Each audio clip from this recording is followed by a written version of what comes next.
Hello and welcome again to another installment of the Digital Cheat Sheet. My name is Diane Brame, as you should know by now, but my name is Diane Brame. I'm the Communication Specialist at Portsmouth Public Schools, and I wanted to, just continue putting these videos out here. It's going to be a lot of them. Like I said, just continue to look through the YouTube channel.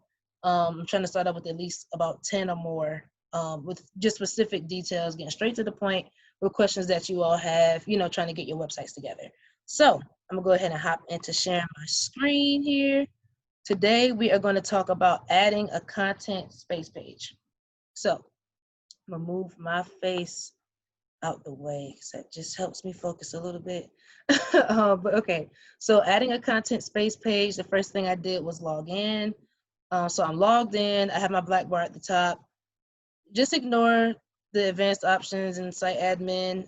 You have tools and the help questions there, but for your security clearance, you have the page, the add page, and the page options. So that's what you normally see there. But when you log in, but when I log in, I see a couple more things going on. So jumping right in to add a page, I will go to my plus page drop down. As you can see, it drops down to a list of all the different pages that I have at my disposal. It's a lot of different pages here.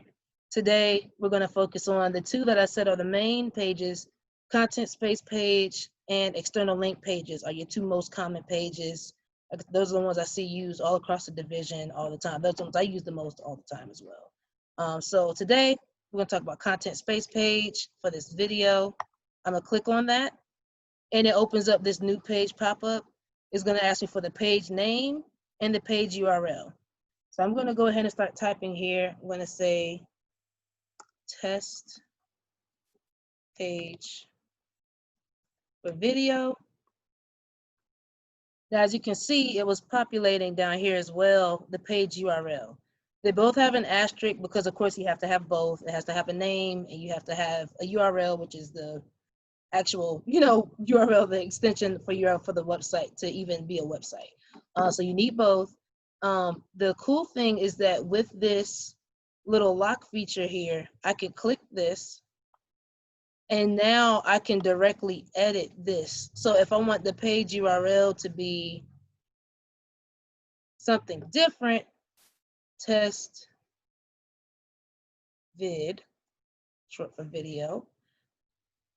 All right, so now if I hit create, it's gonna make that different than the page name. You don't always have to do that.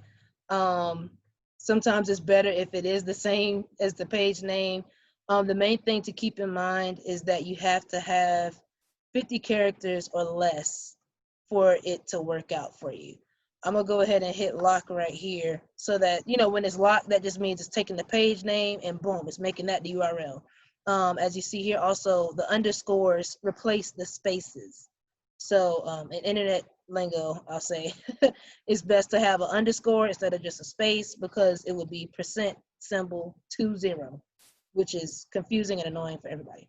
Let's see, I'm gonna make this for video.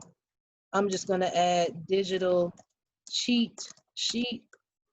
And I think that should get me over 50 characters. I'm gonna hit create. Oh, okay, that was not 50 characters, and that's fine. It will pop up, it'll be a pop-up saying, oh, we can't do this. It's 50 characters, it's more than 50 characters, please, rename your page. So, that happens from time to time. Really for news articles for me, but just keep it brief for the page names. It's just better if it's a shorter thing going on there anyway. But now my page is created. It'll automatically open up in the new editor view. I don't too much care for this one. It keeps it in line with the page, so some may prefer that. So that is an option for you. I just don't, I don't like it. It just grays out the page, and now I'm editing right here. So I'm gonna hit cancel. And to get to the editor that I show most people during training, I click on this pencil here. It says edit. All right, and then that's how I would come in. I'm gonna say this page is a test. just to have some content there. I'm gonna click publish. And it's gonna ask me, do I want to change the page status from hidden to published? Now, if it's hidden, again, the page status is its own thing up in the page options. You can access that here. You would usually, you go to page status, you can hide it or show it, make it visible. For change page status and to publish, if you're ready to go ahead and publish a web page after you made your changes, you can hit yes. You know, yep, I'm ready to go live with this. I'm ready for everybody to see it. You could click no if you're just saying, hey, I made the page, I'm still editing this page, I don't want it to be visible right now. Either way it goes, whether you click yes or no at this point, your page is already created. So just definitely keep that in mind that your page is already created. You don't have to, you know, do anything to make it be a page. It's there. It's just a matter of is it visible or not on your website for viewers to see it. Okay, so I'm going to click no because I don't want that to pop up on my home page. But boom, see, now the page is still here. And once I publish, I'm still in design mode. I'm gonna click that off. And now it's there. This page is a test. There we are. All right, so I've made a content space page. Pretty easy.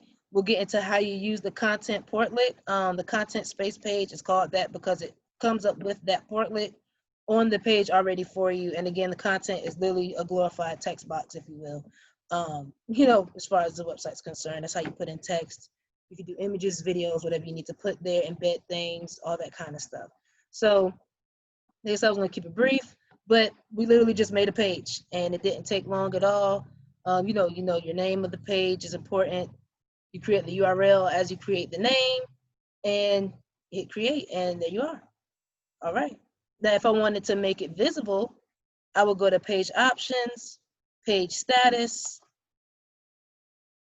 Oh, excuse me. You have to go to the page above it to do that. So I would have to go to the home page, page options, page status, and then I would scroll down. We have a lot of sub pages here. Test page for video. If I click show, that page will show up on the menu bar. I don't want it to do that, but that's how you would get your page to show if you chose to keep it hidden once you created the page. All right, hope that makes sense. Reach out to me if you need any help, and feel free to continue looking through the videos. All right.